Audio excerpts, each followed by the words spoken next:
दोस्तों सबसे पहले दिवाली की सभी को हार्दिक शुभकामनाएं। और दिवाली आते के साथ ही आप अक्सर कुछ पर्यावरण की बातें करने वाले लोगों के द्वारा ये सुनते होंगे कि दिवाली में पटाखे न जलाएं, क्योंकि इससे पर्यावरण प्रदूषित होता है। और दूसरी तरफ इसके बचाव पक्ष द्वारा ये कहा जाता है कि एक दिन जिस तरह से एक्सरसाइज कर लेने से हमारा सेहत नहीं सुधर सकता, उसी तरह एक दिन दिवाली के पटाखे फोड़ लेने से लोगों की सेहत नहीं बिगड़ेगी।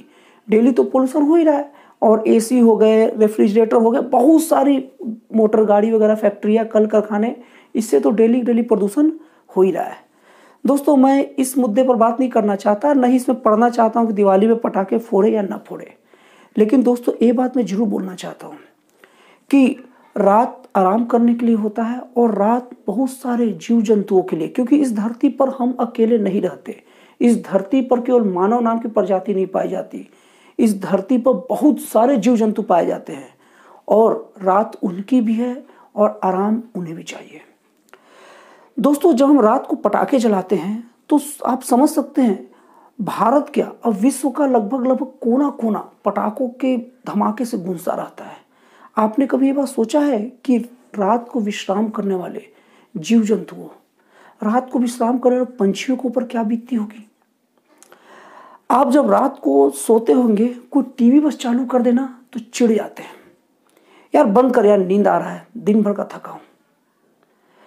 रात को केवल बस लाइट चालू हो जाता है तो आपको इतनी परेशानी होती है।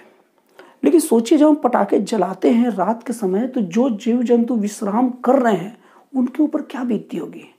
दिन भर तो बेचारे परेशान रहते ही हैं, दिन भर मानवीय गतिविधियों से तो परेशान रहते ही हैं, और इन गतिविधियों का और मानवीय गतिविधियों के कारण जो दुर्घटना का शिकार होते हैं उनसे जी मर के बच गए, तो रात को जब आराम करने के लिए जब जाते हुए होंगे तो दिवाली के दिन इतने ज़्यादा पटाखे फोड़ने से उन पर क्या बीतती होगी, कभी आपको इसका अंदाजा हुआ है? इसके बारे में सोचा जाए। दोस्तों दिवाली में पटाखे फोड़ने चाहिए नहीं फोड़ना चाहिए, इस पर बात नहीं करना चाहता, लेकिन मैं आप लोग से अनुरोध जरूर करूंगा कि आप इस बारे में थोड़ा सोचें। अब इसमें तो बहुत सारे लोग बोलेंगे कि बाकी धर्मों के त्योहारों में भी तो जीवों पर हिंसा होती है, तो मैं उनका समर्थन नहीं कर रहा हूँ। आप भी अलग अलग धर्मों के जो परंपराएं होती, रीति रिवाज होती है, उसमें अगर दूसरे जीव जंतुओं पर हिंसा होती है तो आप भी उसके विरोध में आवाज उठाइए, मैं आपके साथ में खड़ा रहूंगा। लेकिन दूसरे जगह गलत होता है, इस नाम पर हम अपने जगह गलत कैसे कर सकते हैं? दिवाली उत्साह का त्यौहार है, खुशियों का त्यौहार है, दीप जलाएं, सब चीज चलाएं, लेकिन पटाखे फोड़कर बाकी जीव जंतुओं को परेशान क्यों करें? इस धरती पर हमें नहीं भूलना चाहिए कि केवल हमारा ही निवास नहीं है, इस धरती पर हमारे साथ सभी जीव जंतुओं का निवास है। तो दोस्तों अगर आपको मेरी बात समझ में आई हो या मेरी बात सोचने योग्य लगी हो तो प्लीज़ इस पर विचार जरूर कीजिएगा। तो दोस्तों फिर मिलते हैं अगले वीडियो में एक जन कल्याणकारी और एक राष्ट्रवाद से प्रेरित नए विचारों के साथ।